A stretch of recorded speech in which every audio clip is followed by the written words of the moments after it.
now I just feel like I'm ready to take that next step in the business. And I think, like I said, I've had my business for about 12 years or so now. So there's definitely been stages throughout that. And usually the stages last about 2 to 3 years. So I found that I've probably been at home in my home office for about 3 years now. And then I was just ready to take that next step. And this just felt like the perfect next step, really.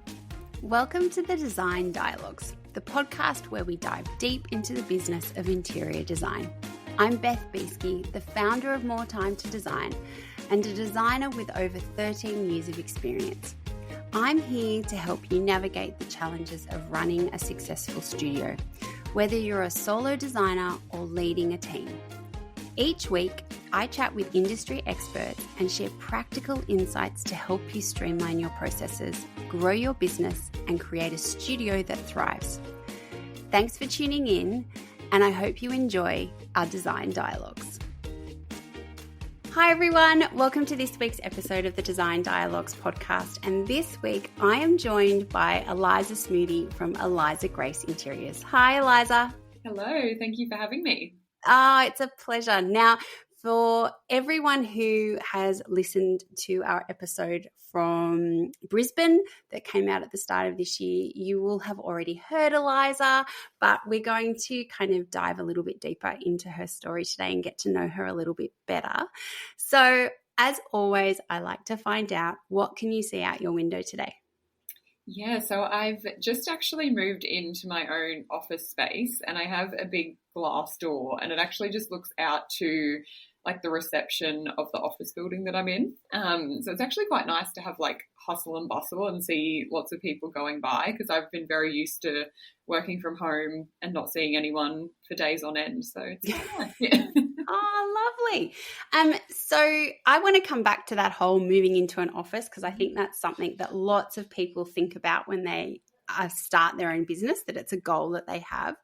But tell us a little bit about your business, how you got into interior design, and about Eliza Grace Interiors.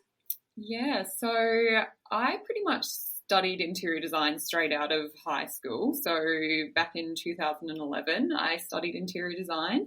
I then went and kind of worked in the industry for a while doing kitchens, bathrooms, tiles, all the hard finishes, lots of that kind of thing. And then it kind of got me realizing that I wanted to do more of like the furniture and the decorating aspect of the interior design world. So that's what kind of spurred on Eliza Grace Interiors and me starting my own business. It was more just to have like a bit of a side business, a side hustle to dip my toe in more of the decorating aspect. So I started that pretty much like 2013, just out of studying. And then, so I've had the business for about 12 years now, but it was very part-time for a lot of that. And then I eventually went part-time working and then full-time in my business about 3 years ago now. Yeah. And so Eliza Grace Interiors mainly focuses on full-service design and furniture decorating, also work for a couple of builders doing their new build selections as well. I kind of do a little bit of everything when it comes to interior design, so... So I find that really interesting, and we touched on this in our discussion at Satara earlier or at the end of last year, but you really have a model where you have quite a few different income streams coming in. Has that been on purpose, or has it kind of been this kind of organic, like things have just come up and you thought, oh, yep, that works, I'll add that in, I enjoy doing that, I can fit it in kind of thing? How's that all come about? I think it's been intentional but also organic in a way. So I did always kind of envision having like a few different income streams and never really wanted to narrow a niche right down, mainly from the point of supporting myself and having a business that can support me no matter what the season, because I find that with interior design sometimes it can be a very feast or famine, and you can start a project and then once it finishes then you have to kind of hustle again for that next project. So I kind of wanted to have a few different options in my business for during those downtimes or when I'm working on those bigger projects, that there's still kind of that secondary income stream coming in. Because, we did touch on, I do have like an online course that I offer for decorating. I work for the Homemaker Centre doing like styling sessions as well here in Brisbane. And I do offer like a few different services at different price points as well. And it was intentional, like I said, but then as my clients have grown and as I've kind of worked out what people need, I've kind of added services from there as well. Yeah. And do you have like a bit of an idea of like what the mix is? Okay. Like, for a quarter to reach my revenue goals, I need to have a certain number of X kind of clients and a certain number of X kind of clients? Or is it more that you're like, okay, overall, as long as we're kind of, some months I'll be doing more of those big clients, but I'll have less of the small clients, or depending on the project stage, I might have a whole heap of little clients, but no big ones? I do find that it's probably 60% to 70% would be like those full service design jobs that take up most of my time and would probably bring in the most of the income into the business. And then, that kind of 30 to 40% would be those kind of smaller income streams. So the styling sessions and then the one-off design consults that I offer as well. I kind of like to dot a few things throughout my week, and I do plan things like weeks to months in advance. So I always make sure and like spread things out so that I do have that variation. Because as we know with interior design, you're kind of like billing, well, how I do it is I bill like every kind of few months, usually like at different stages of the project. So it'll be nice when a big invoice goes out, but then you find that after a month you're like, oh. Yeah, exactly. Waiting for the next one to be sent out. Yeah, and it's that, we talk about it, is that the goal is to have, you want a really flat revenue, like, or income kind of, that's how you want your income to look. You want it to look flat. You don't want these peaks and troughs where it's like a sugar hit and then it's famine. And so, but that's not always possible when if you're just doing big projects, because, they are, just by the nature of them, they have these big invoices that it's just that sugar rush kind of thing. So if you can kind of flesh out the periods in between with lots of little jobs, it really evens out the income and it makes life so much more enjoyable. One of the things that you just mentioned is that you have just moved into your office space, and I would love to hear about the thought process and how that came about, because it's one of the things that I know lots of designers think, I'd love to get an office space one time. And for some people it's great. And for other people, I'm always like, is it just a vanity project? Is it just a really expensive vanity project? So tell me a little bit about how you came about deciding that it was time to get an office and how you found the perfect space. Yeah, so I kind of toyed with it for the past couple of years, and it was always an end goal of mine to have like my own studio space and rent like a proper studio, have client meetings, do selections in the studio. But the goal always seemed really far off, because it is, like you said, it's a big investment. And then you have to kind of like kit out an office, fit it out, make it really beautiful. And often there's like 2 to 3 year leases as well. So that goal just seemed very big and far off for a long time, versus working from home in my little office, obviously not paying someone else's lease or anything like that. So yeah, the difference between those two things just seemed huge. But then at the start of this year, I got to thinking and realised the option that I'm now doing. So I have like an office space that's in a shared office building. So they rent out like separate rooms for different sizes. So there's people in this building that have like full teams. There's like real estate agents with full teams, and there's people that just work for themselves, or kind of like small companies as well. So I did a little bit of research and looked around like my local area. Thankfully, I live quite close to the city, so there's a few options, which is good. And yeah, I just found like the perfect little office space for me. It's actually the size it was meant for 2 people, which was kind of good because then I can have my desk, but then also all my thousands of samples that comes with being an interior designer.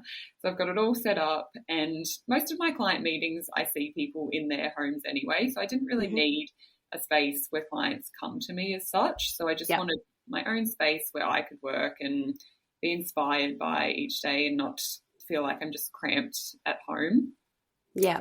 And because that's something that I was actually talking to someone the other day about this. They felt like when they got the office space, the opportunities increased, because they just had more of a presence. Like, you know, as you said, you're sitting in a building with a whole heap of real estate agents, like perfect target market kind of thing for that, you know, B2B networking that I think is so important for interior designers to do.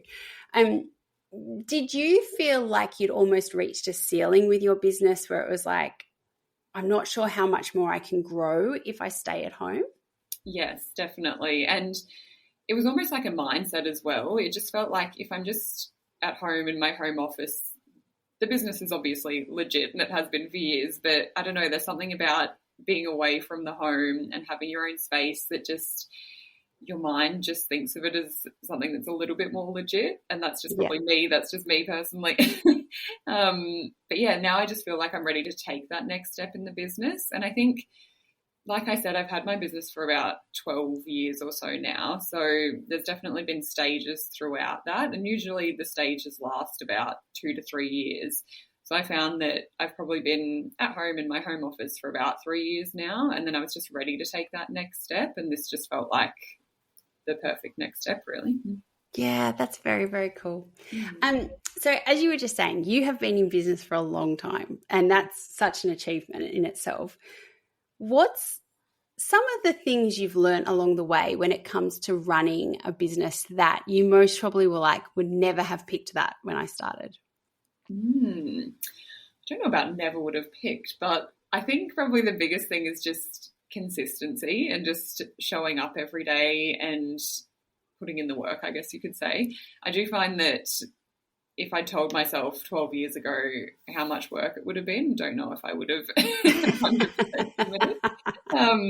Because unfortunately a lot of people do start businesses and give up in a short time because it is hard work and you don't see the fruits of your labour straight away often. It takes a long time to get those clients, get the consistent work. So it's just having the confidence to show up every day and utilise the marketing channels and go to networking events and put yourself out there.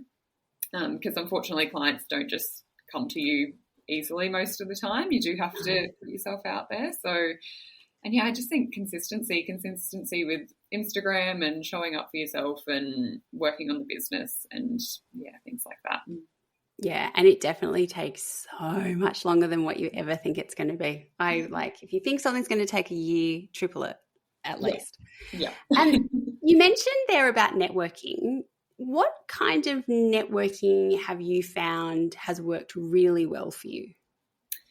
Yeah, probably a couple of different things. So I do try to go to like a few different supplier events in and around Brisbane. I have found that there's a lot more popping up these days as well, which is nice. Because I think building relationships with your suppliers is a good thing because they often have clients coming in that are looking for furniture pieces, and if you're front of mind as an interior designer, they can recommend you. So that supplier relationships is always a good one. And even just networking within the interior design industry. In Brisbane, it's quite good. There's a lot of interior designers that I'm friends with, and if one of us is busier than the other and we have client inquiries, we find that we'll refer each other quite a bit as well, which is nice. So just building relationships, with other designers and with suppliers and basically everyone you kind of deal with day to day. Yeah. I think that's so interesting. I think so often at first you're like, networking, I really don't want to do it. But it's one of those things that I think is a really slow burn. Like it takes almost years to see the results of good networking. And so it can be hard to keep going and you're like, oh God, do I have to go to another event, or like, who am I going to know at this one kind of thing? And so I think also having those network of designers who you're like, are you going to this event? Can I meet you there? Like, that's always, I think it's a good tip for new people in the industry. I do find as well that it's nice to have and know people that are going, but I find I have the most success or like meet new people when I go on my own, which is like the scariest thing in the world. Yeah. But I have done it a few times and I'm trying to do it more often. And yeah, because like you do have to then walk up to someone and introduce yourself, but everyone's always so nice. It seems so scary, but it always works out. I've never had a bad experience. So yeah, and I think as well, like, I think the more you do it, the easier it gets. But I also think, like, we're all there for the same thing, to learn about a new product or, you know, whatever it is kind of thing. But I think you're right. Sometimes when you go with a group of people, you kind of end up just talking to them and you're like, it really expand out a little bit. Tell me something about, so you, as we mentioned before, you have quite a few different income streams. You kind of bounce around a few things, which I think is great. That, though, I can imagine can sometimes be a bit like, what am I focusing on now? Like, who's maybe shouting at me the loudest to get my attention? Do you have like a productivity hack that you use that means that you kind of keep it all a bit structured? Yeah, I do tend to, like, I'm quite an organised person naturally, which I think helps. So I do tend to structure my weeks focusing on different things. So I always start my week with a Monday in the office, just complete admin day. So I rarely ever book clients on a Monday because I just feel like if I'm in the office, I'm getting on top of everything, getting on top of the emails. It just starts my week off on the right foot. And I always do like a few little working on the business things on a Monday as well. So tick those off. And then I find that I tend to book all my meetings, try to book them kind of that Wednesday, Thursday, Friday. Mm-hmm. And for example, I'm only available to the Homemaker Centre for styling sessions from Thursday to Sunday. And I do block out as and when things pop up. But I find that by the end of the week, I know that I'm focusing on that kind of thing. I'm focusing on client-facing things. And then earlier in the week, it's more admin and design project work and things like that. Yeah, so that real kind of time blocking kind of approach, which I think works so well. And then do you set like, do your clients know that you only do meetings at that end of the week, or is it just, do you inform them when you kind of, you know, that initial kind of welcome pack, is it in there, or is it just kind of something that you guide them through? I think it's just something I guide them through. I just naturally only offer meetings on those days usually. So like if I have a client inquiry and they ask like when we can meet, I usually only offer those days, even if I can see in my calendar that the Monday, Tuesday are completely free.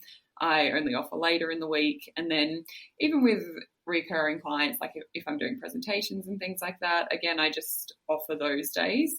I mean, I do have to be flexible, obviously, around people's schedules, but I do find that if I'm the designer, I'm kind of leading the design anyway. So it tends to just work out pretty well, to be honest. Yeah, because I think one of the things that I hear designers, or I hear from designers when we talk about this, and it's like time blocking and using maybe a tool like Calendly or something where you can just only make certain times available, is the pushback that it's like, yeah, but what if that doesn't work for them? Like, what if they're not available? And it's like, well, it's your business and you're the person you have to be in charge of the process. And part of that is going, well, when does it work for me? Like, you know, I think too often designers are like, oh no, I couldn't possibly inflict my schedule on them.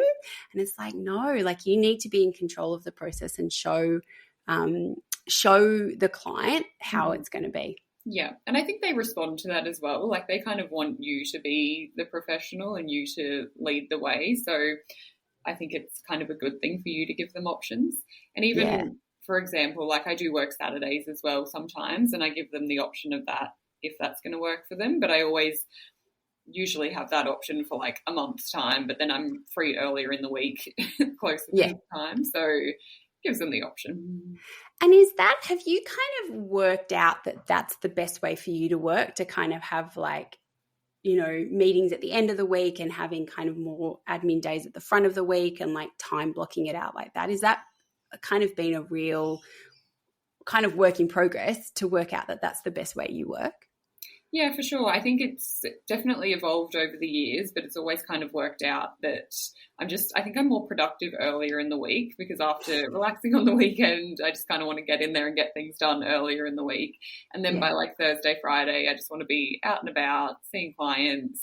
And yeah, I just find it just works nicely. And then in my head, I know exactly where I am every week and I know what I'm doing. So yeah. Oh, I love that. I am a massive fan of time blocking. Like, I think just it helps if you've got a time set aside for it, you'll get to it, and you don't need to worry about when am I going to fit that in, because it's kind of scheduled. Yeah. And I really do think it sets you up for success kind of thing, time blocking. I think it's a great tool. One of the things that you've mentioned a couple of times about how you work with you do the styling sessions at the Homemaker Centre. And quite often I think designers hear about things like this and they kind of go, oh, like, will I get any clients from it, or what will it do for my business? How have you found that in terms of building out your business? Because you've been doing that for quite a while, haven't you? Yeah, I've been doing it for about 5.5 years actually, which is going by. Yeah. I actually started doing the styling sessions while I was working full time. So yeah, it's been a while now. To be honest, it hasn't, like, I think you would think about that I would have access to so many more people doing these styling sessions, but usually it's a different type of client. I definitely have over the years gotten a few kind of decorating clients for myself from the styling sessions, and they're really great. They're like, the Homemaker Centre is super open to me. If I want to promote my services, I can. But I do find it's a different type of client in that the styling sessions, they just kind of want that second opinion, that confidence to make that big purchase, because often they'll book the styling session because they see like a sign at the centre that's promoting the styling sessions, and they'll be like, oh, perfect, I can get the advice of an interior designer for an hour. She can let me know if making that purchase of the big couch is going to be worth it, provide some colour advice, styling advice. And yeah, it's more just the little things. Or if it's like a husband and wife going shopping, I kind of am that third opinion, the mediator in the middle. So look, I think that's so interesting, because so often we talk about where are our clients, like where are we going to generate leads from? And one of the things that I think designers sometimes kind of get a bit wrong is thinking that something like that is going to generate a lot of leads for them. But actually it's such a different client to who we are wanting as an interior design client. And it's very much like, as you said, you're almost just like a sounding board for them. They're not necessarily, looking for a whole home package or anything like that. And so it is, it's interesting, those kind of outlets that people have. Like, I think they're great for brand awareness and all of that kind of stuff. But I think you kind of have to go into them thinking it is what it is. It's not necessarily going to lead to a whole heap of clients. Yeah. And yeah, I definitely think the biggest advantage of doing it is the brand awareness. Like, people then follow me on Instagram, or they'll check out my website, or they'll refer me to a friend or something like that. So it's definitely worth doing. Just for that. It's kind of that top of funnel marketing. Like, it's really kind of, it's such a brand awareness play. The other thing that you mentioned that I'd love to chat about, and we did chat about this a little bit in Brisbane, was how you put together a course. And this kind of also speaks to something similar to what we were just saying about different client base. Because I think this is another path that a lot of designers are like, this sounds like great. Like, I can put all this knowledge down, like going from a one-to-one model to a one-to-many. How have you found that? And what's something that you've learned from that whole experience? Yeah, so again, the biggest learning was probably that it's a different type of client, which is kind of what I knew going into creating the course, because it mainly stemmed from, so I do get quite a few clients off Instagram. It's probably not my main source of clients anymore, but not that I have a huge following, but I do have a little bit of a following, and people do look for styling advice, and different kind of interior design advice on Instagram from me. So I just thought I'd try and utilize that audience a bit. And so I thought about kind of what they are watching me for, what they're on my Instagram for. And it is just that general kind of decorating advice, styling advice to do it themselves in their own home. So it's not necessarily like hiring me to do their full interior design. It's how can I take inspiration from Eliza to then put it in my own home. So I thought I'd create a course that kind of gave them more of a process on how to do that, and like professional interior design tips and how we as interior designers go from start to finish designing a space. So it's giving away my secrets, but it's not really a client that's going to hire me anyway that does the course. They kind of want to do it themselves, and they get real joy out of doing it themselves. They just want the process to follow. So and I think that's so interesting. Like, it's definitely, as you said, like there are some people who actually really enjoy, like they don't want to hire someone to do it for them. They want to do it themselves, but they just almost need someone to hold their hand. And it's like, how do you convert that hand holding in a way that is repeatable and not time consuming? And it's definitely time consuming up front to create, but then since then I just promote it every so often and find that it kind of sells itself, and I get a few sales from it every now and then, so that's always good. I mean, look, it's the course thing is such an interesting thing, and it's converting that knowledge that people want from you in a way that they're willing to pay for. And I think that is a really I think these days when there's just so much information out there in the world, it can be hard to convert that. They're happy to kind of ask you on Instagram, but they like to then convert it to a sale can be quite challenging. Yes, for sure. So tell me, what is something that excites you about our industry at the moment? Probably what we were touching on earlier. So more of those kind of in-person like events and collaborations and things like that. So I found that a few years ago after COVID, everything kind of shut down and there wasn't really much going on in person. Whereas interior designers, we kind of like to touch and feel things and see things in person. So it's so nice that now like a lot of suppliers for the launch of like a new range, they'll host a little event and you can go in and have a drink, but then also learn about why they've decided to release this range and where it comes from and the design inspo behind it. I just find that, just learning more about the products in person is just so exciting. Yeah, it is nice. I feel like we kind of went through there was COVID and then there was we're just easing back into it. But I feel like in the last 12 months, people have really those in-person events have really taken off again. Yeah. It's been very cool. Oh, thank you so much for joining me today, Eliza. I have loved getting to know about your business a bit more and learning about your the adventure into this new space. I think it's a very exciting time for your business. So thanks for joining me. Thanks so much for having me. Thank you for listening to this design dialogue.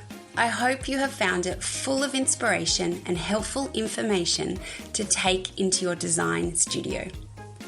If you like the podcast and want to hear more, consider sharing it or writing a review, as it helps us reach more people, and follow us wherever you get your podcasts.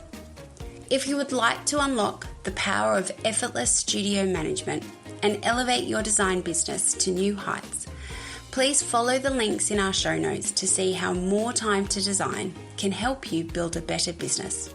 Have a great week, and I will see you for our next Design Dialogue.